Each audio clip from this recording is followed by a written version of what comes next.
Tem coisa na Bíblia que, sinceramente, dá calafrio. E essa história aqui é uma delas. 4 anjos caídos, presos há milênios, estão só esperando a hora exata para serem soltos. E quando forem, 1/3 da humanidade vai desaparecer. Parece exagero? Pois é exatamente isso que o livro de Apocalipse afirma com todas as letras. E o mais chocante, isso não é teoria da conspiração nem previsão de calendário maia. É profecia cronometrada, detalhada, e cada peça já começou a se mover. Mas antes de mergulhar nesse mistério, confere aí se você já está inscrito no canal, deixa seu like para ajudar esse conteúdo a alcançar mais pessoas. Porque esse é só o começo de uma série de vídeos que vão abrir seus olhos. Dá para imaginar que existem 4 anjos caídos, encarcerados há milênios, esperando uma ordem precisa para agir? Pois é, Apocalipse 9 não deixa dúvidas. Eles estão presos junto ao rio Eufrates, preparados para 1 hora, 1 dia, 1 mês e 1 ano exato. Não é coincidência. Isso mostra que o juízo divino não é bagunça, é cronometrado. Um plano detalhado que está aguardando apenas o momento certo para ser ativado. Como se o tempo fosse um cofre prestes a se abrir. Esses anjos não são qualquer entidade espiritual perdida no tempo. Foram escolhidos, designados, com uma missão específica e assustadora: matar 1/3 da humanidade. Sim, 1/3. Isso já te dá a dimensão do poder que está preso, segurado por um fio, esperando o sinal para agir. E é aqui que muita gente se engana, achando que o juízo vai ser algo simbólico ou distante. O texto é claro, direto, como um alarme que ninguém quer ouvir. E o mais intrigante é, se esses seres estão guardados até hoje, por que justo agora tantas profecias parecem se alinhar? Por que tanto se fala sobre fim dos tempos, caos global, colapso de valores? Tudo indica que esse relógio profético está cada vez mais perto do zero. E se esse juízo já está marcado, então o que virá a seguir? É aí que a história começa a ficar ainda mais pesada. Muito antes do ser humano tropeçar no Éden, uma guerra silenciosa já havia começado nos céus. Lúcifer, o mais brilhante dos anjos, se rebelou. E não foi sozinho. Arrastou consigo 1/3 das hostes celestiais, seres que viram a glória, divina de perto, mas preferiram seguir a vaidade da própria luz. Alguns deles foram além da rebelião, abandonaram suas posições e cruzaram limites sagrados. O resultado?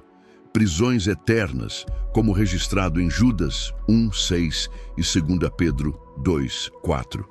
Eles não caíram, eles despencaram. Esses anjos, chamados de vigilantes, desceram à terra e tomaram mulheres humanas como esposas. Dessa união antinatural nasceram os Nefilins, gigantes híbridos, meio homens, meio algo inominável.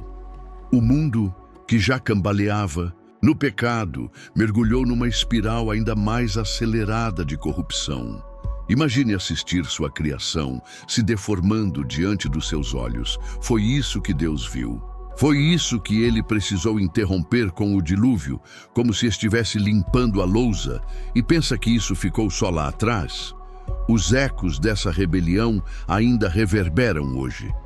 Eles estão na sede de poder, no orgulho desmedido, na perversão das coisas puras. Aquela mesma corrupção que começou lá no céu continua atuando aqui embaixo. E se esses anjos foram presos, por que os 4 que estão no Eufrates ainda têm um papel a cumprir? Não é à toa que o rio Eufrates aparece tantas vezes na Bíblia. Ele não é só um ponto geográfico, é um marco espiritual.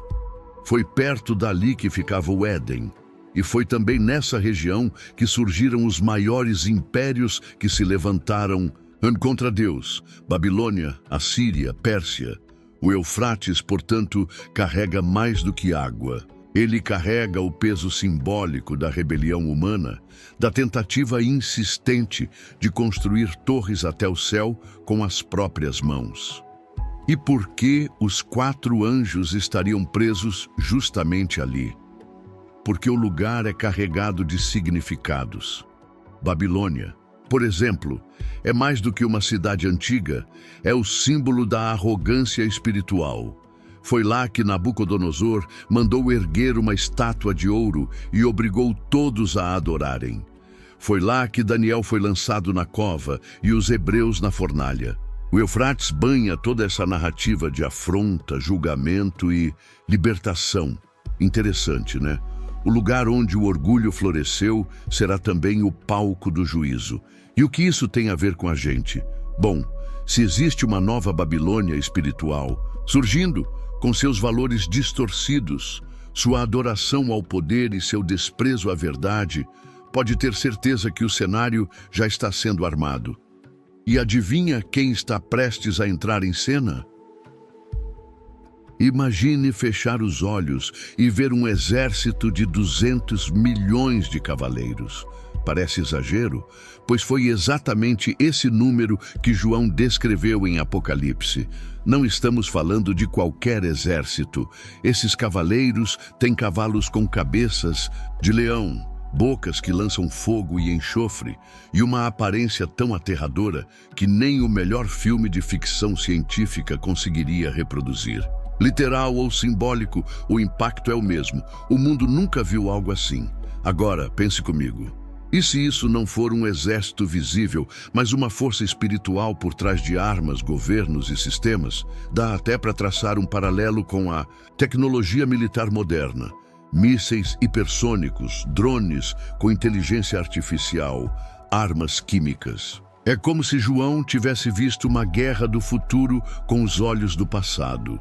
E mesmo que seja tudo simbólico, o que importa é o efeito. Destruição em massa e medo global. Um tipo de pavor que não se enfrenta com fuzil, mas com fé e discernimento. Aí vem a pergunta que não quer calar. Quem lidera tudo isso? Exato, os 4 anjos soltos do Eufrates. Eles não surgem sozinhos. Vêm acompanhados desse exército colossal que parece varrer a terra como uma tempestade de fogo. E se esse exército é só o começo, o que acontece quando a missão deles for cumprida? É difícil até de processar. 1/3 da humanidade será morto. 1 em cada 3. Não estamos falando de um evento localizado como uma guerra num país distante. Isso aqui é algo global, algo que atinge gente comum. Mães, trabalhadores, jovens, idosos. Imagina acordar um dia e descobrir que bilhões de pessoas simplesmente não estão mais aqui. Não é cena de filme, é profecia bíblica, registrada com detalhes em Apocalipse 9. Mas sabe o que é mais assustador? Mesmo diante de tamanha catástrofe, a Bíblia diz que muitos continuarão com o coração endurecido. Continuarão adorando ídolos, se apegando a mentiras, recusando o arrependimento. É como se estivessem anestesiados, vivendo no automático, presos numa bolha espiritual que nem a morte em massa consegue furar. Isso já diz muito sobre o nível de engano que vai dominar os últimos dias. E aí entra uma questão que dói só de pensar. Se esse juízo tão extremo não muda o coração das pessoas, o que será capaz de fazê-las enxergar? E mais, por quê? Mesmo com tudo ruindo ao redor, ainda vai ter gente correndo atrás de promessas falsas, esperando por um salvador global? É aí que o próximo personagem entra em cena, e com ele, um novo tipo de engano. Tem gente que ainda acredita que o anticristo vai surgir do nada, como se fosse só um político carismático com ideias modernas. Mas a verdade é bem mais sombria e estratégica. A libertação dos 4 anjos é como a abertura de um portal, um tipo de preparação espiritual para que o cenário global entre em colapso e, com isso, o mundo inteiro comece a clamar por um Salvador. É nesse ambiente caótico que o anticristo ganha palco, microfone e aplausos. Agora, repara como tudo se encaixa. Caos global, Medo generalizado, crise moral, colapso econômico. O mundo vai implorar por alguém que traga paz e segurança. E é exatamente isso que o anticristo vai oferecer, mas com um custo altíssimo. A paz dele vem com controle, com adoração forçada, com mentiras disfarçadas de soluções. É um tipo de engano tão bem costurado que até os mais sábios podem ser pegos de surpresa se não estiverem atentos. E pensa só, se o mundo está sendo sacudido por juízos divinos e ao invés de se voltar para Deus, corre atrás do engano. Então, quem de fato está guiando os bastidores? Essa ligação profética entre os anjos soltos e o anticristo é como uma engrenagem invisível que já está girando. Mas o mais preocupante ainda está por vir. Muita gente ainda acha que o que acontece nos bastidores do poder é só estratégia política ou jogo de interesses. Mas a Bíblia mostra que há muito mais acontecendo nos lugares altos do que olhos humanos conseguem enxergar. Em Daniel 10:13, por exemplo, um anjo revela que demorou para entregar uma mensagem porque estava lutando com o príncipe da Pérsia, uma entidade espiritual que influenciava aquele império. Ou seja, governos e reinos sempre estiveram sob forte influência espiritual. Agora, traz isso para a realidade atual. E se por trás de decisões globais, guerras repentinamente justificadas, acordos estranhos ou leis que contradizem valores eternos, estiverem agindo forças que você não vê? E se os 4 anjos presos no Eufrates estiverem prestes a reassumir esse papel, não com coroas ou tronos humanos, mas com uma presença que molda nações e move líderes como peças num tabuleiro invisível? Esses reinos não são só mapas coloridos em um atlas, são campos de batalha espirituais. E se a história se repete, como sempre se repete, pode ter certeza que a libertação desses anjos vai reacender forças antigas. A mesma Babilônia, que caiu pela soberba, talvez esteja prestes a ressurgir, com nova roupagem, mas com o mesmo espírito. Imagine viver num mundo onde o engano é tão bem articulado que até os milagres são falsos. Não é ficção. A Bíblia avisa: nos últimos dias, espíritos demoníacos realizarão sinais sobrenaturais para enganar reis, líderes e multidões inteiras. Apocalipse 16. Eles não vão apenas influenciar, vão manipular direto na mente e no espírito das pessoas. E o mais perigoso, muitos vão aplaudir de pé, achando que estão vendo algo divino. Isso já acontece em pequenas doses. Basta olhar como o senso comum é facilmente moldado por narrativas bem construídas. Plataformas, mídias, discursos, tudo pode virar ferramenta para implantar crenças sem que você perceba. E quando milagres falsos entrarem em cena, como a suposta ressurreição do anticristo, a massa, já treinada para aceitar qualquer coisa, vai comprar a mentira sem piscar. Porque onde falta discernimento, sobra idolatria. E aí a pergunta fica: se tudo isso vai enganar até os escolhidos, o que pode nos manter firmes? A resposta está em algo simples, mas raro hoje em dia. Verdade.